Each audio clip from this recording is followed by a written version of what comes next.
خبر ہے کہ یوم شہدائے پولیس کے موقع پر شہید سب انسپیکٹر عبدالولی کو قوم کی جانب سے خراج عقیدت پیش کیا گیا ہے۔ اس کے ساتھ ساتھ آپ کو بتا دیں کہ 9 اپریل 2025 کو فرض کی راہ میں جان قربان کرنے والے عبدالولی کی اہل خانہ کی جانب سے کہا گیا ہے کہ ان کی قربانی بہادری اور فرض شناسی کی روشن مثال ہے۔ شہید کے والد کے مطابق بیٹے نے وردی کا حق ادا کرتے ہوئے شہادت کا عظیم رتبہ حاصل کیا۔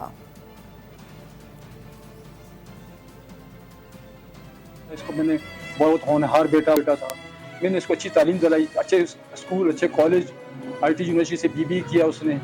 ماسٹرز کیا بیسان یونیورسٹی سے۔ اس نے اکثر اپنے ڈیوٹی کے معاملے میں بہت پابند انسان تھا، اپنے ٹائم ڈیوٹی کرنا، اپنی ذمہ داریاں، اپنے قوم ملک کی ذمہ داری میں بڑا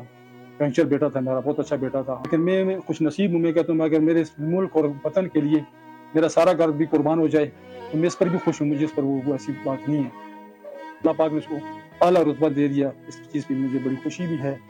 تو اللہ پاک میں کہتا ہوں ہمارے اس ملک کی حفاظت فرمائے، ہمیں جو ہے ہمارے اور بھی کافی شہداء ہوئے ہیں، ایسے جوان شہید ہوئے ہیں، ایسے ہوئے ہیں، ان پر بھی ہمیں بڑا دکھ ہوتا ہے، تکلیف ہوتی ہے، لیکن ہم کہتے ہیں شہادت ہے، ملک اور اپنے ملک کی خاطر جب جان قربان کریں گے تو شہادت ہے، اللہ پاک ان کو وہ جہاں